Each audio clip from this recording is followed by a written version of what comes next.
Hello everyone, welcome to UPSC time. मेरा नाम है अपर्णा ओझा और इस वीडियो में हम एनसीईआरटी ज्योग्राफी क्लास 10th के चैप्टर 4 की स्टडी करने वाले हैं, जिसका नाम है कृषि। ये टॉपिक आपके एग्जाम परस्पेक्टिव से बहुत ज़्यादा इंपॉर्टेंट है। पिछले कुछ क्लासेस में भी हमने कृषि के बारे में बात की थी, बट इसमें हम थोड़ा डिटेल में कृषि को समझेंगे।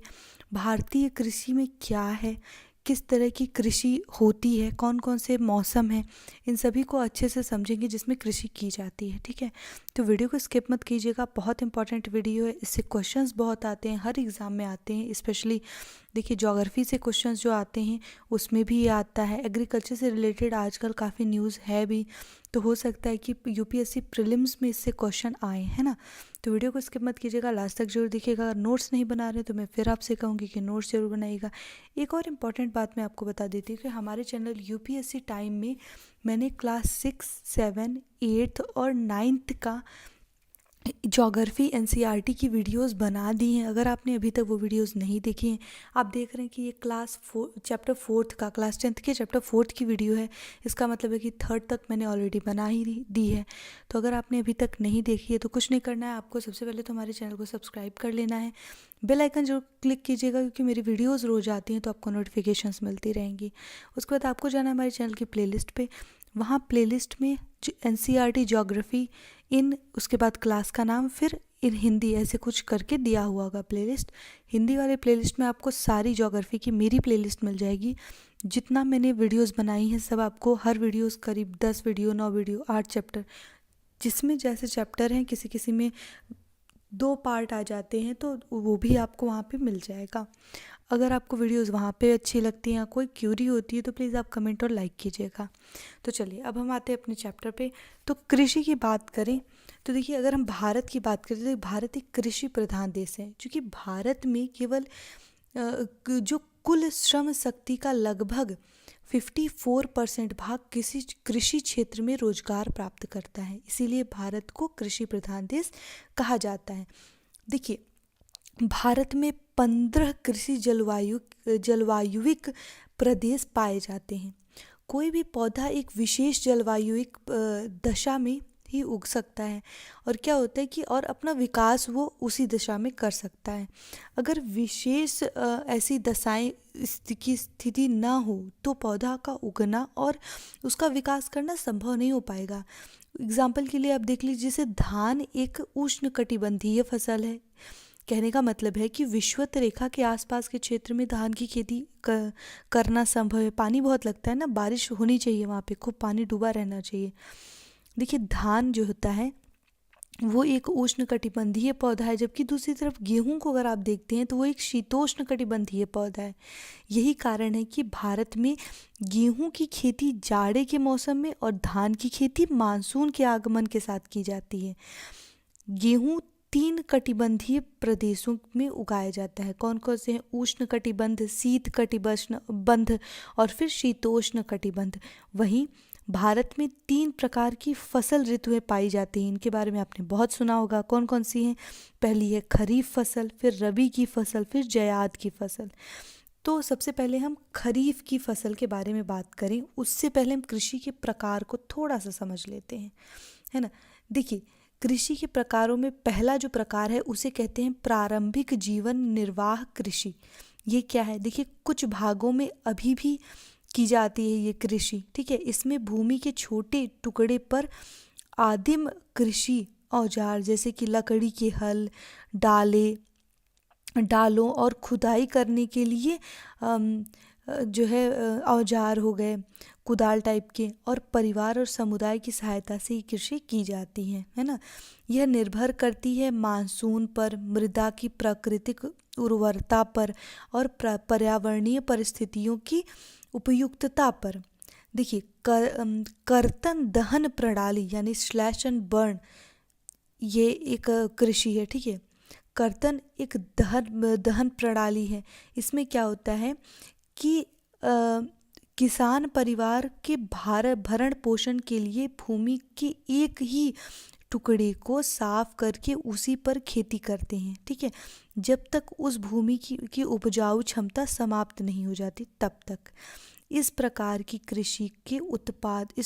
कृषि में उत्पादकता जो है वो कम होती है। क्योंकि न तो किसान उर्वरकों का प्रयोग करता है और न ही आधुनिक तकनीकी का प्रयोग करता है।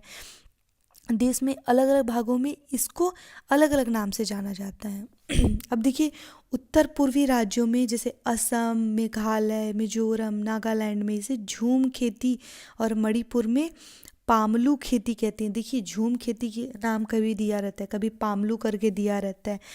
तो जैसे कहीं पे रोका, कहीं पे कहीं पे दिया होता है मिल्पा, कहीं पे कोनुको, कहीं पे लंदाग, कहीं पे रे खेती, कहीं पे मिसोले खेती। तो अब क्या होता है कि हम लोगों को लगता है कि ये कौन सी नई प्रजाति आ गई, ये कैसी खेती होती है, इसके बारे में तुमको पता नहीं। ये सारी की सारी खेती क्या है, श्लेषण बर्न प्रणाली है। जो झूम खेती में क्या, हमें बेसिकली झूम खेती के बारे में ज़्यादा पता होता है। उसमें क्या होता है कि पहले उस जगह पे कृषि करते हैं, फिर जैसे काट लिए तो जो खुत्तियाँ निकल जाती है ना, उसको खुत्ती कहते हैं यूपी में, हमारे यहाँ खुत्ती कहते हैं। तो उसमें क्या, तो ऊपर का जो टुकड़ा बच जाता है, जड़ जो बाहर से उखाड़ी तो जाती नहीं, काटी जाती हंसिए से, तो क्या होता है कि बच जाती। देखिए, क्योंकि नेचुरल कृषि हो रही है ना, तो क्या होता है कि हंसिया उसिया का यूज़ कर देते हैं उस पर। हंसिया होता है कुछ इस तरीके से होता है, अगर आपने देखा होगा तो। फिर उसके बाद ये इस तरीके से होता है। तो क्या होता है कि इसे काट लेते हैं, तो ऊपर का जो जड़ों के साथ जो खुत्ती ऊपर का कुछ मतलब भाग बचा रहता है, इसी को इस पे आग लगा देते हैं, इसको जला देते हैं। अब जला देंगे, उसके बाद क्या होगा कि ये क्या करते हैं कि ठीक है जला दिए, अब जला दिए तो उसके बाद फिर से इसी पे कृषि करेंगे। ये करते करते करते एक टाइम के बाद उर्वरक क्षमता इसकी समाप्त हो जाती है, तब वो कोई और खेत ढूंढने लगते हैं। तो हमें झूम खेती के बारे में, ये सभी खेती हैं जिनका नाम अभी मैंने लिया, अभी मैं आपको बताती हूँ कहाँ पे क्या बोला जाता है। अब देखिए, उत्तर पूर्वी राज्यों में असम, मेघालय, मिजोरम, नागालैंड में झूम खेती बोली जाती है। मणिपुर में से पामलू खेती बोली जाती है। छत्तीसगढ़ के बस्तर जिले व अंडमान निकोबार द्वीप समूह में से दीपा बोला जाता है। ठीक है, अन्य देशों में क्या बोला जाता है उसे सुन लीजिए। ब्राज़ील में से रोका बोला जाता है। फिर वेनेजुएला में से कोनुको खेती बोली जाती है, कोनुको खेती। ब्राज़ील में रोका खेती। फिर मैक्सिको और मध्य अमेरिका में से मिल्पा खेती बोली जाती है। मध्य अफ्रीका में से मिसोले खेती बोली जाती है, मसोले खेती बोली जाती है। ठीक है, फिर इंडोनेशिया में से लद्दाख बोला जाता है, लद्दाख खेती। फिर वियतनाम में से रे खेती बोली जाती है। ठीक है, प्रारंभिक कृषि के अन्य नाम भारत के अन्य राज्यों में कौन कौन से हैं उसे जान लीजिए। जैसे मध्य प्रदेश में से बेबर या फिर दहिया बोला जाता है। वेबर या दहिया कृषि बोली जाती है। आंध्र प्रदेश में से पोडू या फिर पेंडा बोला जाता है, पोडू या पेंडा बोला जाता है। ठीक है, ओडिशा में से पामाडाबिया, कोमान या फिर बरीगा बोला जाता है। पश्चिमी घाट में कुमारी बोला जाता है। दक्षिण पूर्वी राजस्थान में वलारे या वाल्टरे बोला जाता है। हिमालयन क्षेत्र में खील बोला जाता है। झारखंड में कुरुवा बोला जाता है। उत्तर पूर्वी प्रदेश में झूम बोला जाता है। इन्हें आप नोट कर लीजिएगा जो मैंने बताया। अगर आपने नहीं नोट किया है तो वीडियो को पॉज करके धीरे धीरे सुन करके एक एक करके नोट कर लीजिए, जिससे आपको याद रहेगा। अगर मान लीजिए झूम खेती हर जगह नहीं पूछते हैं ना, अगर मान लीजिए कुछ और बोल दिए तो आप एकदम उससे हो जाएगा, अब क्या हो गया, ये क्या है, मैंने तो कभी सुना ही नहीं। तो हर चीज़ें एकदम हर किताब में आपको ऐसे लिस्ट में नहीं दी रहेंगी।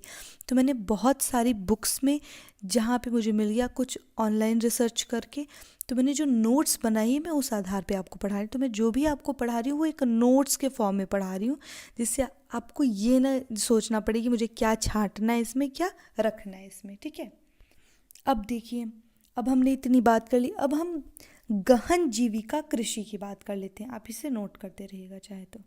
ठीक है, गहन निर्वाह कृषि की अब हम बात कर लेंगे। ये रहा गहन निर्वाह कृषि।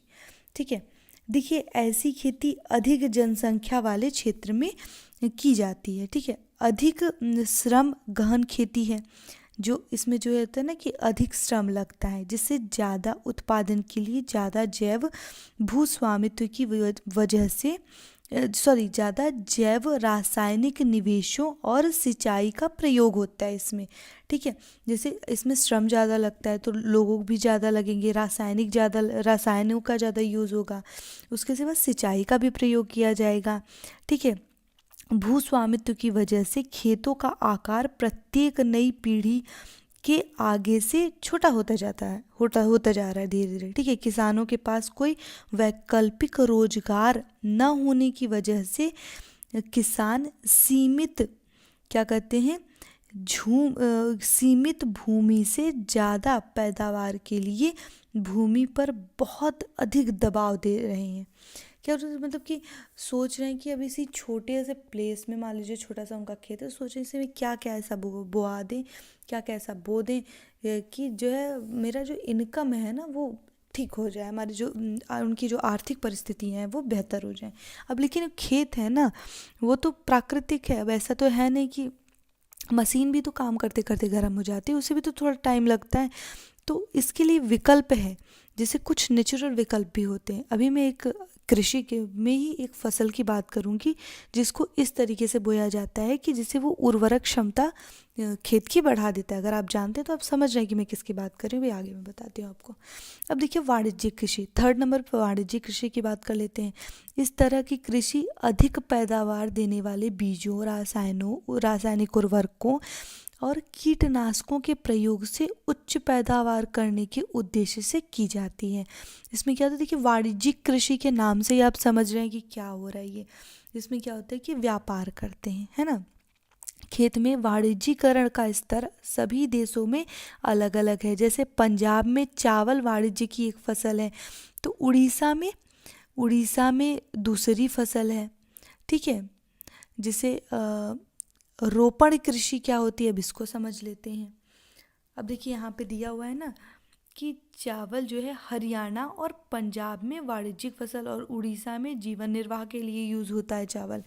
तो मतलब अलग अलग जगह पे, जहाँ पे एक जगह पे वाणिज्यिक फसल है इतनी उगाई जा रही है, वो सब बेचा भी जा रहा है, तो वहीं जीवन निर्वाह के लिए उड़ीसा में चावल की ज़रूरत पड़ती है कि भैया कम से कम चावल तो हो, क्योंकि देखिए वहाँ पे तट है ना, तो बारिश बहुत होती है, नीचे का एरिया है इंडिया का। तो इधर क्या होता है कि देखिए बारिश बहुत होती, जहाँ पे तटीय क्षेत्र हो वहाँ पे बारिश बहुत होगी, तो क्या होगा कि वहाँ पे चावल, जब खेतों में पानी ज़्यादा चाहिए होता है ना चावल के लिए, तो वहाँ पे चावल हो जाएगी। अब रोपण कृषि क्या है, इसको थोड़ा सा समझिए। देखिए एक प्रकार की वाणिज्यिक कृषि है रोपण कृषि। इसे लंबे क्षेत्र में एक फसल इसमें बोई जाती है। ठीक है, देखिए यह उद्योग व कृषि के बीच का एक इंटरफेस है, कह लीजिए आप इसे इंटरफेस है ये। ठीक है, अत्यधिक पूंजी व क्या होता है कि श्रमिकों की सहायता से की जाती है ये कृषि। जो उत्पाद इससे प्राप्त होता है उसका जो प्रयोग है वो कच्चे माल के रूप में होता है।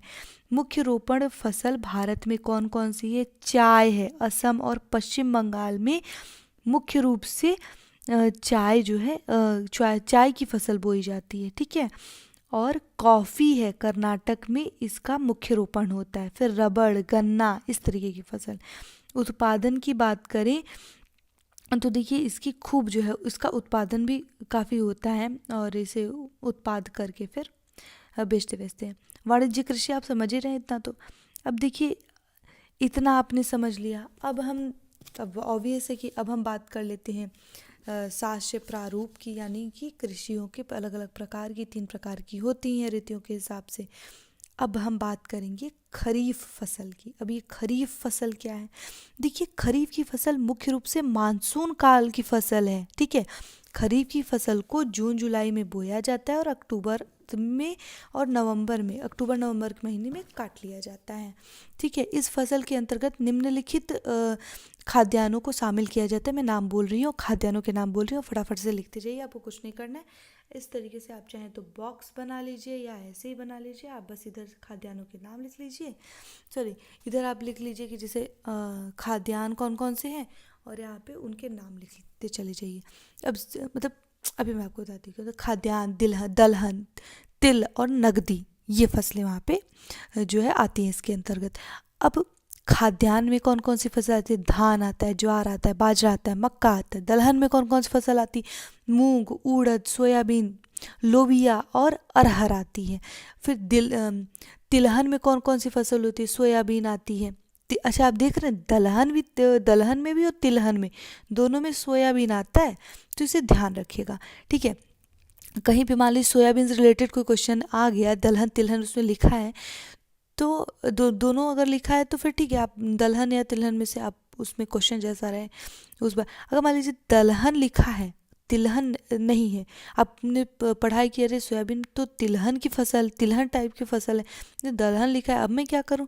तो भैया अगर दलहन में मूंग, उड़द, लोबिया, अरहर इन सब के नाम नहीं दिए, सोयाबीन के नाम दिए, धड़ाक से सोयाबीन को लगा दीजिएगा, ठीक है। अब देखिए तिलहन में सोयाबीन, मूंगफली, सूरजमुखी, तिल, अंडी। फिर नकदी में आती है कपास, जूट, तंबाकू। अब हम बात करते हैं रावी की फसल की। रावी की फसल मुख्य रूप से शीत ऋतु में की फसल है। इसे अक्टूबर नवंबर में बोया जाता है और अप्रैल मई में काट लिया जाता है। और इसके अंतर्गत कौन कौन सी फसल शामिल है? जैसे खाद्यान्न में शामिल है गेहूं, जौ, दलहन में शामिल है मटर, चना, तिलहन में शामिल है सरसों, और नकदी में शामिल है गन्ना और बरसीम। बरसीम का प्रयोग करते हैं, आपको पता होगा गाँव में बरसीम बोया जाता है, हमारे यहाँ भी बरसीम बोया जाता था जब हम विलेज में रहते थे। तो वहाँ पे क्या होता है कि उसी को काट के फिर गायों के लिए चारा बनाया जाता है। तो एक तरह की मशीन आती है, कुछ इस तरीके से गोल सी रहती है, उसमें इस तरीके से आरी जैसा, ऐसे बांका जैसा लगा रहता है। तो क्या होता है कि फिर उसे को चला चला के उसे काटते हैं और फिर काट के उसे चारा बना देते हैं, बालना कहते हैं उसको हमारे यहाँ। तो बरसीम होती है, ठीक है। अब जायद की फसल क्या होती है, इसको आप रिलेट कर पा रहे हैं अगर आप यूपी बिहार के होंगे तो, स्पेशली अगर आप यूपी के होंगे तो आप रिलेट कर पा रहे होंगे बरसीम क्या होता है। अब जायद की फसल क्या होती है, देखिए रबी की फसल ऋतु और खरीफ की फसल ऋतु के बीच में बोई जाने वाली जो फसल होती है उसे जायद की फसल कहते हैं।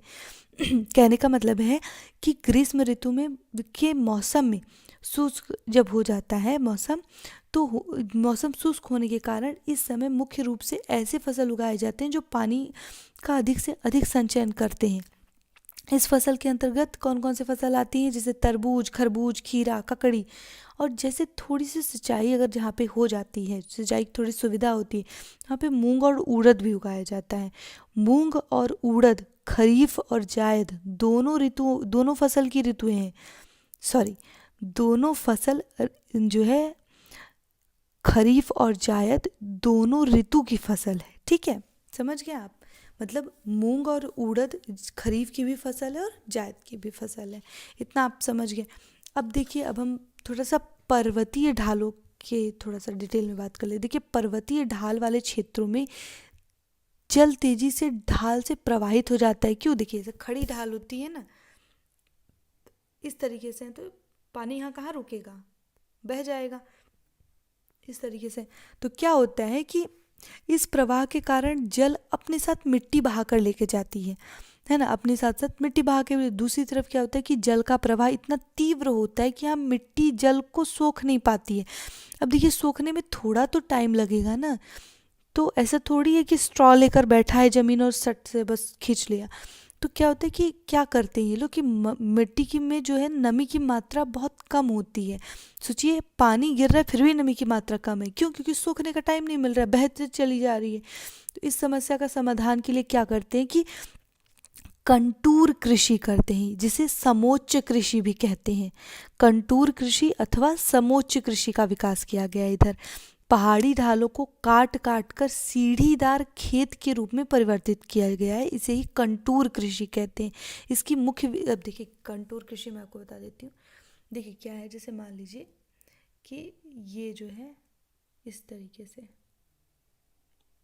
अब इस तरीके से, अब यहाँ पे बो दिए, ठीक है, इस तरीके से सीढ़ी बना करके बो देते हैं यहाँ पे, ठीक है। देखिए इसकी मुख्य विशेषता यह है कि प्रत्येक सीढ़ी पर अलग अलग प्रकार की फसल उगाई जाती है। इस प्रकार से कृषि करने की पर भूमि को जल सूखने का मौका मिल जाता है और मिट्टी की उर्वरक जो क्षमता है वो बनी रहती है। नकदी फसल या व्यापारिक फसल के बारे में आप जान गए हैं। मूंगफली, तंबाकू, गन्ना, जूट, कपास, सूरजमुखी, चाय, कॉफ़ी, ये सब जो है नकदी फसल में आती हैं, है ना। एक होता है trap crop, TRAP trap, CROP crop. अब ये क्या है, देखिए खेतों को कीट पतंगों और खरपतवारों से बचाने के लिए मुख्य रूप से ये जो है फसल उगाई जाती है। देखिए खरपतवारों से बचाने के लिए मुख्य फसल के साथ जो फसल उगाई जाती है उसे ट्रैप क्रॉप कहते हैं। अब इसमें कपास के पौधे में एक कॉटन रेड बग नाम का कीटों से बचाया जाता है उसे जिसमें कॉटन रेड बग नाम का कीट लग जाते हैं। तो उसे बचाने के लिए किया जाता है कि खेतों के मेड़ पर जो है भिंडी उगाई जाती है। तो कीट क्या करते हैं कि कपास के में बैठने से पहले इसी भिंडी में उलझ के रह जाते हैं और कपास जो है उग भी जाता है और इनको पता भी नहीं चलता। और जो कीटनाशकों से जो इनसे क्या होता है कि इन हानिकारक कीटों से इनसे सुरक्षा हो जाती है। एक होता है एनर्जी क्रॉप, इसको थोड़ा समझते हैं।